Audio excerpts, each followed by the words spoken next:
أعوذ بالله من الشيطان الرجيم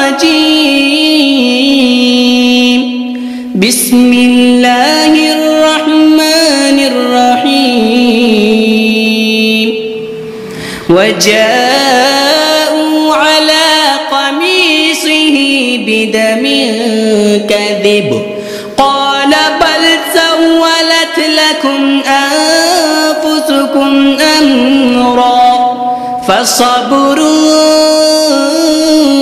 جميل والله المستعان على ما تصفون وجاءت سيارة فأرسلوا واردهم فأدلى دلوه قال يا بشرى هذا غلام وأسروه بضاعة والله عليم بما يعملون وشروه بثمن بخس دراهم معدودة وكانوا فيه من الزاهدين صدق الله العظيم. جزاك الله ماشاء الله ډیر ښکلی او ډیر زبردست.